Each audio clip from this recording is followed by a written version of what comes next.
He used to stand at the highest balcony of his castle and whisper to the night as if it could answer him.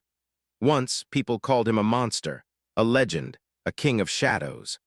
Now, in the silence after his queen's death, he called himself only one thing, a widower who had lived too long to know where his heart truly belonged.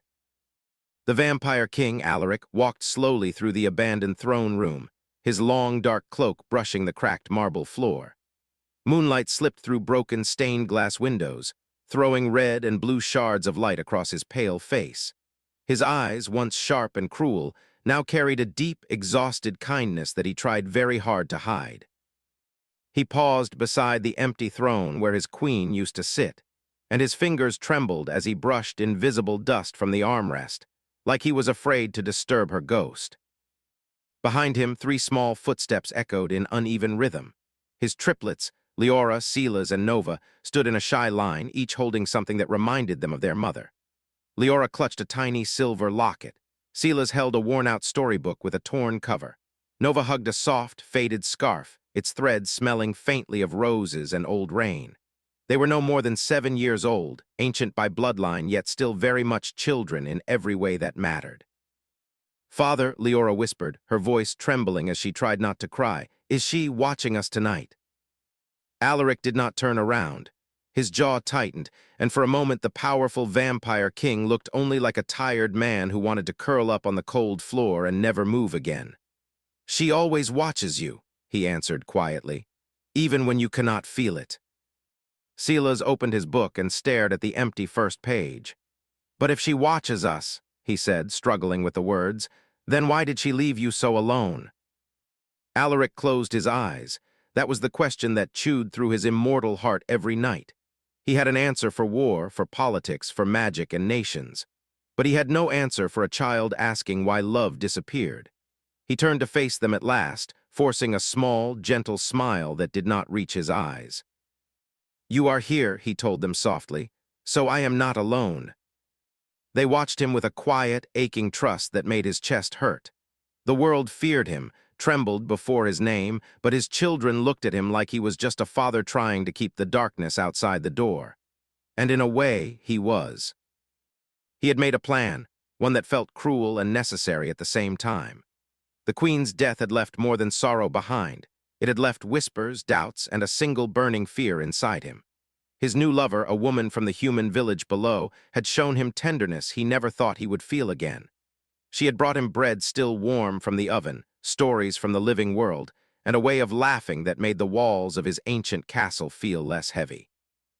But after centuries of betrayal and war, Alaric no longer trusted beautiful moments. He needed to know if her love for him was real, or if she only saw power, safety, and a crown. And so he had decided to disappear. Not from the world, but from her.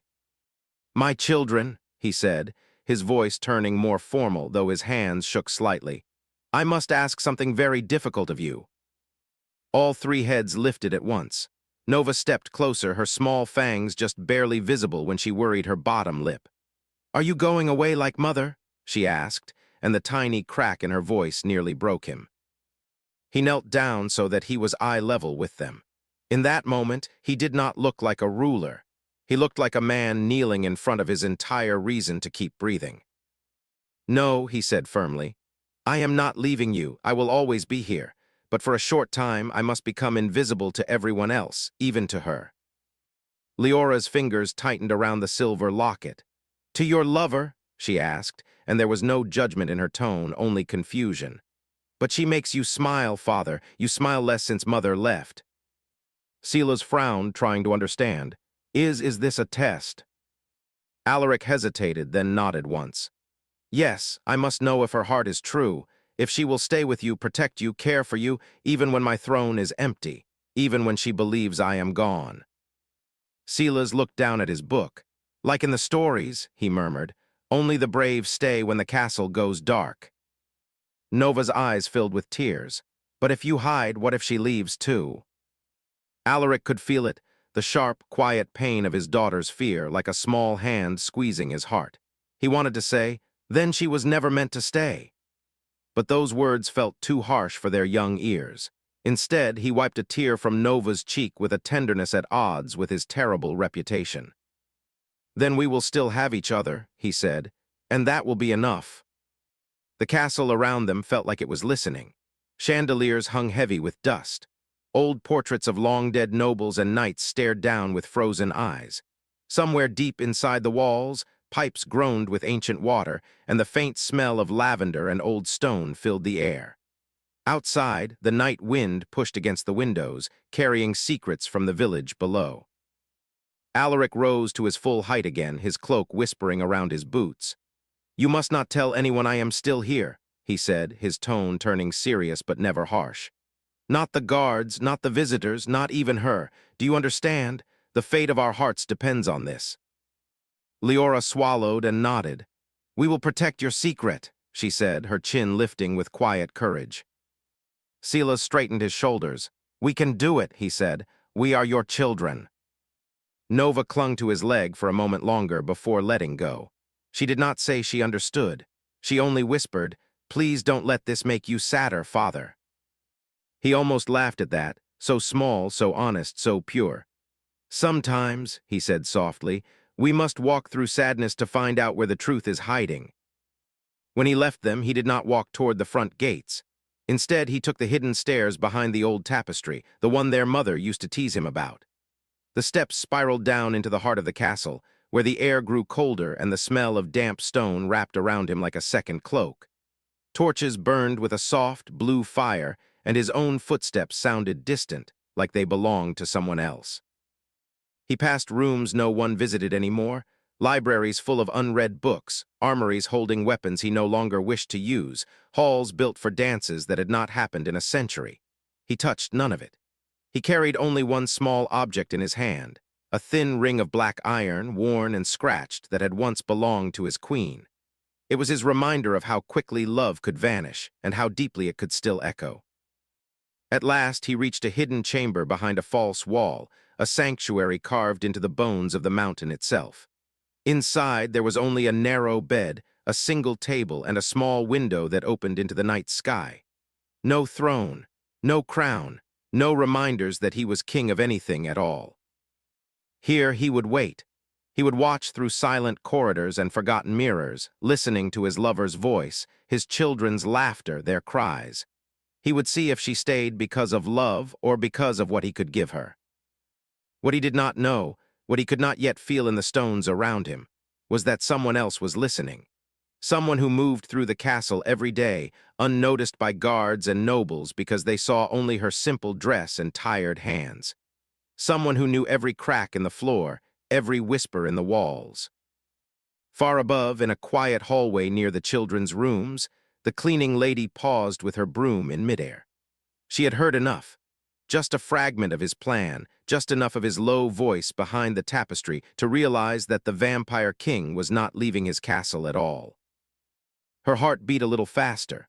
Her eyes, tired from years of dust and early mornings, suddenly shone with a strange, careful concern. If the king was hiding to test love itself, then she, a woman no one truly saw, now carried a truth that could shatter or save every heart inside these ancient walls.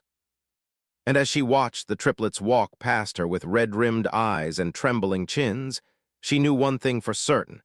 Whatever happened next, silence would not be simple, and keeping his secret might be the most dangerous kindness she had ever been asked to give. He always found it strange how the castle felt different when human footsteps echoed through its halls. Lighter somehow, like the stones were holding their breath. Hidden behind the narrow crack of an unseen door, Alaric watched from the shadows as his lover crossed the great hall, her simple blue dress brushing the floor, her hair still damp from the mist outside. Elena. She carried no jewels, no symbols of power.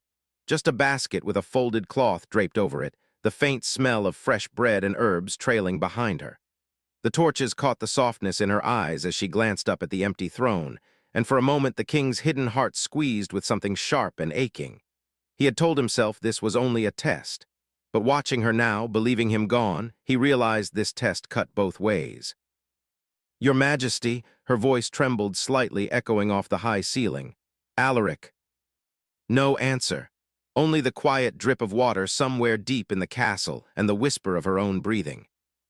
She set the basket carefully on the steps of the throne and stood there in silence. Her hands twisted together, her fingers stained with flour and work. She was not graceful like the queens in portraits.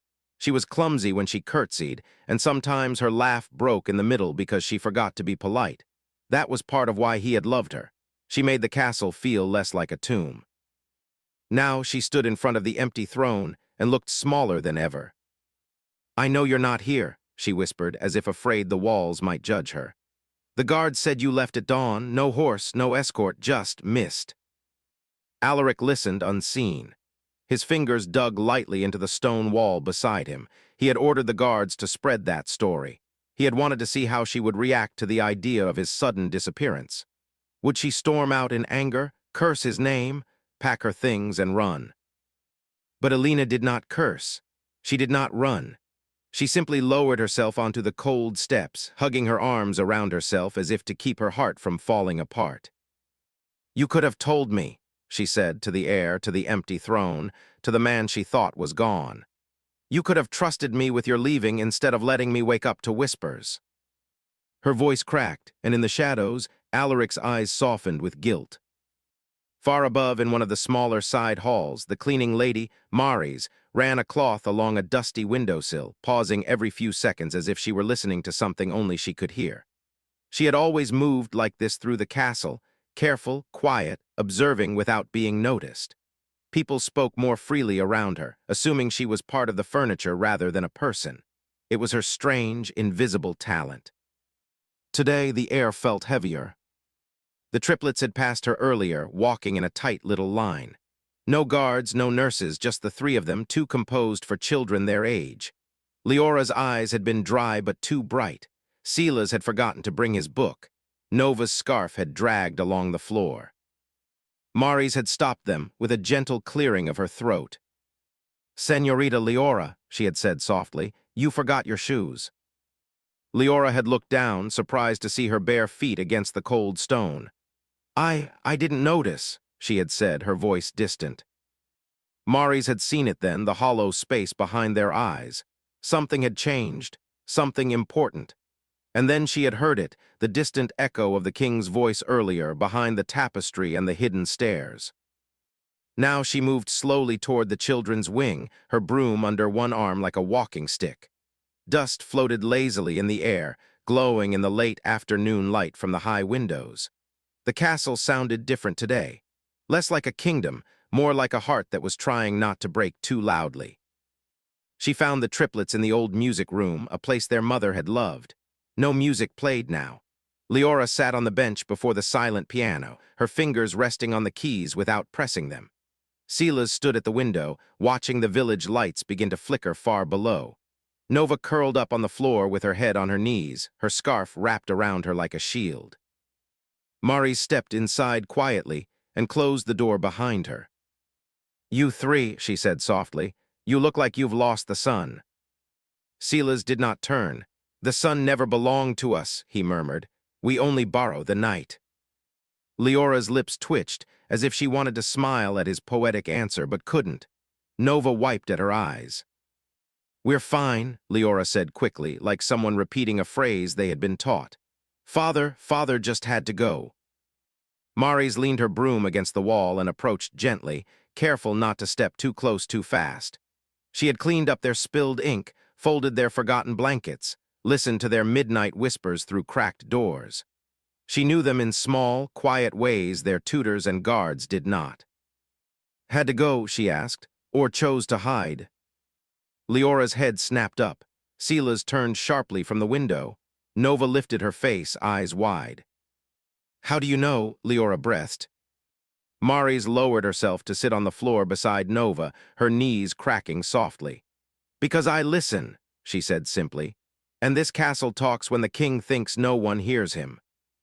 Silas moved closer, suspicion and hope fighting inside his gaze.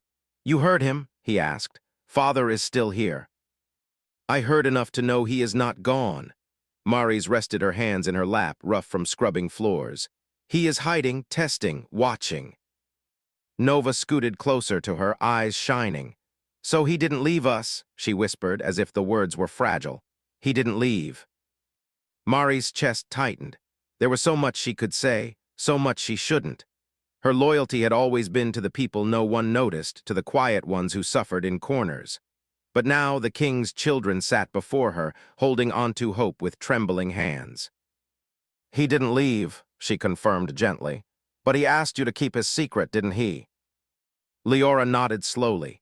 "He wants to see if she stays," she said, glancing toward the door as if Alina might appear at any moment. "If she really loves him or just his crown." Maris looked at the silent piano, remembering the sound of the Queen's laughter echoing through this very room years ago. She had watched love grow here once. Now she was watching love being measured, weighed, and judged from the shadows. "And what do you think?" Maris asked quietly. "Do you believe she loves him?" Silas's face tightened. "It doesn't matter what we think," he said. "This is Father's test." "Tests hurt," Nova whispered. Maris reached out carefully and brushed a bit of hair from Nova's face. "Sometimes they do," she agreed. "But sometimes they show us who we really are." Down in the hidden chamber, Alaric sat on the edge of the narrow bed, his hands clasped so tightly his knuckles had gone white. Through a small, enchanted mirror on the wall, he could see a faint reflection of the throne room above. Alina still sat on the steps, the basket untouched beside her. She lifted the cloth at last and took out a small, round loaf of bread. She didn't eat it. Instead, she broke it in half and placed one piece on the step below her. "For you," she murmured, as if he might suddenly appear. "In case you come back hungry from wherever you've gone." She set the other half beside it. "And this, in case you don't." He could hear the quiet tremor in her breath. She looked up at the stained glass windows with a desperate sort of courage. "I don't know why you left without a word," she said softly. "Maybe you're tired of trying to be gentle in a world that keeps calling you a monster. Maybe you're afraid. Maybe you're testing me, I don't know." Alaric flinched. "But I know this," she continued, straightening her spine. "You have 3 children who still need someone to tell them the night is not always cruel, and until you come back, or until I know for certain you never will, I will not leave them." Her words sank into him like slow-burning fire. He had expected anger, confusion, maybe even tears. He had not expected this steady, quiet promise. In the music room, Maris watched the children carefully. Leora's shoulders had relaxed just a little. Sila's seemed less rigid. Nova had slipped her hand into the cleaning lady's, as if it was the most natural thing in the world.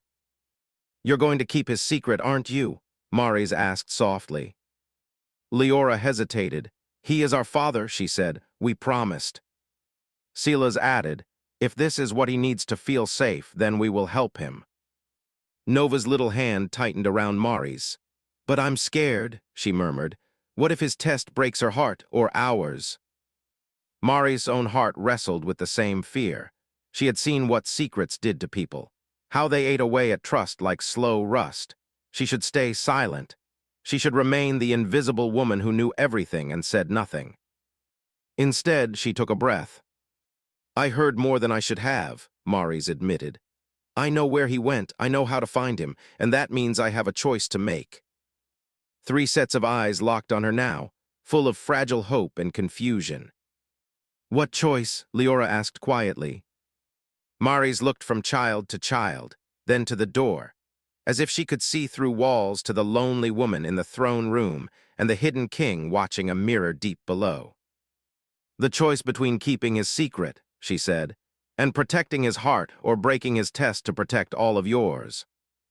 Silence settled over the room like a soft, heavy blanket. Somewhere far away, a bell chimed the hour. The castle held its breath again, waiting. And in that single suspended moment, with a hidden king listening, a human lover grieving, and 3 children clutching at the last threads of trust they had left, Maris realized something that made her hands tremble. Whatever she chose next would decide not just the fate of a test, but the shape of every heart in this castle. And she did not yet know which kind of kindness would hurt them least. He had ruled kingdoms, negotiated with warlords, and walked unafraid through battlefields soaked with fear. But nothing had ever terrified Alaric as much as his own reflection in that small, enchanted mirror. Watching Alina in the throne room and knowing every breath she took was a judgment he had engineered. Hours passed, candles melted down, shadows moved like quiet questions across the stone. Alina did not leave. She rose from the steps and went to find the children, her footsteps echoing through the halls with a determination that surprised him. She asked the guards where they were, thanked them with that shy human smile that always unsettled his ancient knights, and then disappeared into the children's wing. Alaric followed with his senses, with his memory of every corridor and door. He could not see them directly from his chamber, but he could almost feel the tug of his own blood where his triplets were. He forced himself to stay seated, to stay hidden. This was the test. This was the only way to know. He did not see Maris, standing in the hallway just outside the music room door, her hand hovering nervously over the handle as Alina's footsteps approached. Maris had scrubbed these floors for years. She had heard secrets from nobles, servants, and guards who never once looked her in the eyes. She knew the castle's moods like a healer knew a patient's pulse. And now, the whole place felt like it was waiting on her. Keep the king's secret, or tell the truth. She heard Alina's voice before she saw her, low and worn thin. Liara, Silas, Nova, are you here? The children turned. Nova's face lit up first, full of a complicated relief. Liara's eyes softened. Silas straightened his shoulders. Part of him was ready to protect his father's test, another part ready to lean on the first adult who seemed willing to stay. Maris stepped back into the shadow of a pillar, still close enough to hear, but unseen for the moment. Her heart hammered in her chest like it was trying to warn her that whatever came next would be impossible to undo. Alina entered, pausing just inside the doorway, as if she were afraid she might scare them away. I've been looking for you, she said gently. The castle feels strange tonight. Liara slid off the piano bench. Everything feels strange, she answered quietly. Alina walked further into the room, her eyes moving over each child with a careful tenderness. The guards told me your father is gone, she said. But I can't accept that without knowing you're all right. Silas stepped a little closer to her, though he did not realize he'd moved. We're not all right, he admitted, but we're trying. Nova stared up at Alina, her scarf still wrapped tight. Are you going to leave too? She asked bluntly. Now that father is gone. The question hit harder than any accusation. Alina knelt so she was at their level, her dress gathered around her like a small, worn cloud. I don't know what your father has done, she said, voice shaking but honest. I don't know if he left because of fear or duty or something else entirely, but I do know this, he loved your mother, he loves you, and I... She stopped, swallowing hard as if the next words were heavy. I love him, she finished softly. Not his crown, not his legend, just the man who forgets to drink his tea when he's reading to you, the man who pretends he doesn't like your songs but stands in the hallway every time you play. The children exchanged quick glances. They knew that last part was true. They had seen the shadow under the door, the faint smile in his eyes when he thought they weren't looking. Alina's hands shook slightly. So no, she continued. I'm not leaving, not until I have done everything I can to keep the promise I made to him in my heart, whether he hears it or not. Behind the pillar, Maris closed her eyes. She had expected hesitation. Conditions. Questions about inheritance, guards, safety. Instead, she heard a simple, stubborn human sentence, I'm not leaving. The test, she realized, might already be answering itself. In his hidden chamber, Alaric leaned forward, pressing his palms to his knees. He could not hear every word, they were too far, but he could feel something shifting, like a tight knot in his chest, loosening one small thread at a time. He had planned to wait days, weeks if necessary. Now minutes felt like too much. Still, he forced himself to remain, to listen, to endure the uncomfortable silence his own doubt had created. Upstairs, Alina took a careful breath. I won't try to replace your mother, she told them. No one can, but if you'll allow it, I'd like to stay by your side until your father returns, to read with you, to help you sleep when the nights feel too long, to remind you that even when someone is gone, love can stay. Nova slipped forward and threw her arms around Elena's neck. It was sudden and a little awkward, but it was real. Elena froze for a heartbeat, then folded the girl gently into her arms, pressing her cheek against Nova's hair. "I miss him," Nova whispered. "I know," Elena murmured. "So do I." Leora came next, quiet and watchful, her locket glinting. Silas followed, hesitant at first, then allowing himself to stand close enough that their shoulders almost touched. Maris watched from the doorway, and the decision she'd been struggling with shifted into something clearer. The king had wanted a test of loyalty, of love, of endurance, but he had not understood that in testing others, he had also placed a test before himself. Could he remain hidden from this? From the sight of 3 children choosing to trust again, and a woman choosing to stay when everything told her to run? Maris stepped forward at last. "Elena," she said quietly. All eyes turned to her. It was the first time Elena had heard her speak her name so directly. "Maris," Elena said, wiping quickly at her eyes, embarrassed by her own tenderness. "I'm sorry we're in your way. We'll move too." "You are not in my way," Maris interrupted gently. "You are where you should be, all of you." The room settled. The air felt almost sacred for a moment. Silas studied Maris with new attention. "You said you had a choice," he reminded her softly, "between silence and something else." Elena's brow furrowed. "What choice?" she asked. Maris looked at each of them one by one. The triplets, the human woman, the ghost of the queen in the piano, the hidden king she could not see but felt like a pressure in the stones themselves. "I know the truth about your father," she said finally. "He did not leave this castle." Elena's heart leapt. "He's here," she breathed. "Where is he hurt? Why would he?" "He is hiding," Maris said, her voice steady but kind. "Watching, testing. He wanted to see if your love would stay when his presence was gone." Elena recoiled as if struck, then went very, very still. There was no loud anger in her, no dramatic outburst, just a quiet, raw hurt spreading across her features. "So her voice was barely a whisper. "He chose to disappear and let me believe he was gone just to see what I would do." Leora's throat worked as she swallowed. "He asked us to keep his secret," she said, guilt flickering across her face. "We promised, we thought it was to protect all of us." Maris sighed softly. "He is not a cruel man," she said. "Only a frightened one, frightened of losing what he loves, and sometimes fear can make even a good heart choose the wrong kind of test." A long moment passed. Elena's hands curled into fists at her sides, then slowly relaxed. "If he doesn't trust me," she said quietly, "if he thinks my love needs to be tested like this, what am I supposed to do with that?" Nova's grip tightened on Elena's sleeve. "Don't leave," she whispered urgently. "Please, even if he made a mistake, don't make us pay for it." Those words hung heavily between them. Elena closed her eyes. She breathed in, held it, then let it go. When she opened her eyes again, there was something clear and bright in them, a decision that hurt but also healed something inside her. "I will not leave you," she said. "Not because of him, not because of his fear. I stay because you deserve someone who chooses you without conditions." She turned to Maris. "Can you take me to him?" she asked. Maris hesitated. "If I do," she said slowly, "I will be breaking his trust, but if I don't, I will be breaking something far more fragile." Silas's jaw tightened.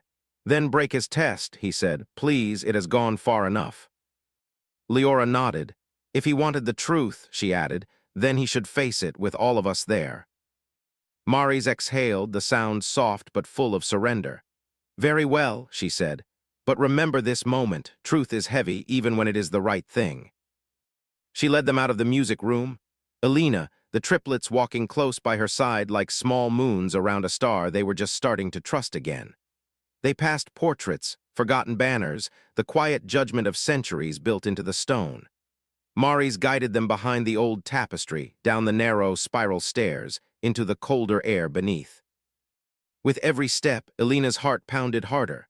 One part of her wanted to turn back, to leave him alone with the consequences of his doubt. Another part, the part that had brought warm bread and unpolished laughter into his quiet life, refused to let fear have the final say. At the base of the stairs, Mari stopped before a seemingly solid wall. She placed her hand against a faintly visible crack and whispered, "Your Majesty, you have been listening long enough." For a long moment, nothing happened. Then the stone shifted with a deep, grinding sigh, opening like a tired secret. The door revealed a narrow chamber lit by a single torch and a small window to the night. On the edge of a simple bed sat the vampire king, his cloak pooled around him, his iron ring held tightly between his fingers. Alaric rose slowly. He had never looked less like a king. No crown, no armor, just a tall, pale man with eyes full of too many years and not enough courage to face the people he loved. His gaze moved first to his children. Leora standing straight but trembling, Sela's jaw set but eyes bright, Nova half hidden behind Alina's skirt, peeking out with a mixture of fear and hope. Then his eyes met Alina's. For a long, breathless moment, no one spoke. "I see my test has ended before I intended," Alaric said finally, his voice low, carrying the weight of his own shame. Mari stepped slightly aside but did not fully leave. She belonged to the background, but this time she refused to disappear. Alina held his gaze. "You wanted to see if I would stay when you were gone," she said, her voice steady but wounded. "You could have just asked me to prove my love by walking beside you. Instead, you chose to walk away and watch me struggle from the dark." Alaric flinched. "I have been betrayed before," he replied quietly. "Used, worshipped for my power, feared for my nature. I did not know how else to be certain." Silas spoke up, his words unusually sharp for a child. "You could have trusted us," he said. "Trusted what we see when she looks at you."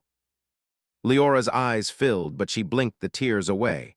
"Father," she said, "tests are for enemies and strangers, not for the ones you claim to love." Nova took a small step forward, her voice tiny but piercing. "You hurt us," she whispered, "even if you didn't mean to." The words hit him harder than any blade ever had. Alaric's shoulders sagged. For the first time in a very long life, he did not defend himself with title or fear. "You are right," he said simply. "All of you, I was wrong." The quiet honesty in his voice surprised them. He turned to Alina again. There was no command in his eyes now, only plea. "You stayed," he said. "Even believing I was gone, you chose my children, chose this castle, chose love over your own safety. You passed a test you never deserved to be given." Alina swallowed, tears finally spilling over. "I didn't stay to pass anything," she whispered. "I stayed because when I look at you, I don't see a monster or a legend. I see a lonely man desperately trying to protect what he loves by pushing it away. And I know what loneliness does to the heart." Silence stretched, not cold now, but fragile. Alaric stepped closer, each movement slow and deliberate, like he was approaching a wounded animal that might flee. "I am sorry," he said, the words tasting unfamiliar but honest.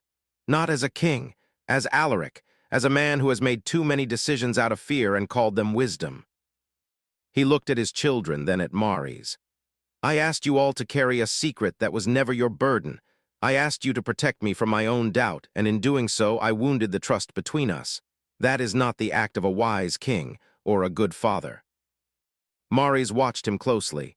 "And what will you do with that understanding, Your Majesty?" she asked quietly. "Words are light, actions are heavy." Alaric took a breath, then did something none of them could have expected. He knelt. The vampire king, ruler of an ancient realm, sank down onto one knee before his children and the human woman who had every right to walk away. "I will begin," he said softly, "by asking for your forgiveness, not demanding it. And if you choose to leave, any of you, I will not hold you. I will accept that my fear cost me what I hoped to keep." Alina's jaw trembled. "Do you think I want to leave?" she asked. "Do you think it doesn't hurt me to know how little you trusted my heart?" "I think," he answered, "that you have more courage than I do, because you stayed open, you stayed present. You loved without building a test around it." Tears finally broke free down Alina's cheeks. She looked at him for a long moment, then slowly stepped forward. Her hand shook as she reached out, not to strike him, not to turn away, but to take the iron ring from his trembling fingers. "This," she said quietly, looking at the ring that had belonged to his queen, "is not a chain. It's a memory. You punish yourself with it every day as if you are not allowed to love again because you loved once before. Alaric's throat tightened. You test others because you don't trust yourself, she continued gently. You think you are doomed to hurt the people you love, so you build walls to see who will climb them. But love is not another war to survive, Alaric. It is something we build together, or not at all. Her words felt like both wound and balm. Behind her, the triplets moved closer, forming a small half-circle around their father. Leora rested a hand on his shoulder. Silas placed his palm flat against the cold stone floor beside him, as if grounding them both. Nova leaned her head against his arm. You don't have to be perfect, Leora said softly. You just have to be honest. And brave enough, Silas added, to stop hiding when it hurts. Maris, standing by the door, watched it all with quiet eyes. She had worried that breaking the king's test would shatter this family. Instead, it was bending them, painfully, yes, but bending them toward something truer. Alaric looked up at Alina. If you can forgive me, he said, I will do something I have never truly done before. I will love you without testing you. I will trust that if you ever choose to leave, it will be because you must, not because I failed to build enough walls around you. Alina studied him, searching his face, then the faces of his children. I forgive you, she said at last. But forgiveness is not the end. It's a beginning. If I stay as your equal in this, not as another one of your subjects to be tested. He nodded slowly. As my equal, he agreed, in every way that matters. She took a deep breath. Then I stay, she said simply. A soft sound escaped Nova, half-laugh, half-sob. Silas let out a breath he hadn't realized he was holding. Leora's fingers dug just slightly into her father's shoulder, anchoring herself to this new, fragile piece. Maris smiled, a small, tired but genuine thing. The castle felt different already, as if its ancient stones had just exhaled a breath they'd been holding for centuries. Then I should return to my work, Maris said quietly, stepping back toward the hallway.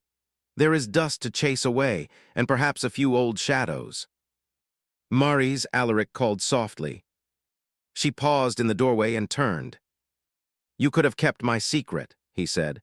You could have remained invisible as so many expected. Instead, you chose a harder kindness. You brought us all to a truth I was too afraid to face. I owe you more than I can say. Maris inclined her head, humility softening her features. You owe me nothing, your majesty, she replied. But if you wish to honor my choice, then see us, all of us. The ones who clean your halls, who carry your burdens in silence. Ruling with fear is easy. Ruling with kindness, that is the true test. Alaric's gaze deepened. Then let that be my new trial, he said, not of others but of myself. Maris nodded, satisfied, and slipped quietly back into the corridor. For the first time in years, she did not feel invisible as she walked away. The castle's whispers were softer now, less haunted. Perhaps, she thought, it was possible for old places and old hearts to learn new ways of being. In the hidden chamber, the family remained close together. Alaric rose to his feet, drawing his children into his arms, Alina standing among them instead of apart. No grand speeches, no proclamations, just a quiet circle of beings who had chosen, despite fear and mistakes and old wounds, to stay. For a long moment, none of them spoke. The night wind slipped in through the small window, carrying the faint scent of the village below, wood smoke, bread, distant laughter. Life continuing. Father, Silas said at last. Yes. Next time you're afraid, Silas murmured, will you promise to talk to us instead of hiding from us? Alaric looked at each of them, then at Alina. His voice was steady when he answered. I promise, he said. And though the path ahead would not be easy, though there would still be nights of doubt, arguments, and unresolved grief, their hearts were no longer arranged around a test. They were arranged around a choice. To keep showing up. To keep speaking, even when it was hard. To keep trusting that love, when offered with kindness and humility, did not need to be proven through pain. High above, the moon shifted behind a veil of clouds, and the old castle seemed to settle into a new kind of silence, not one of secrets and fear, but of tender, watchful peace. And in that quiet, A widowed vampire king who had once hidden to test his lover finally understood. The bravest thing he could ever do was not to disappear and wait to see who followed. It was to stand in the open, flawed and afraid, and say, "I am here, and I choose you without conditions."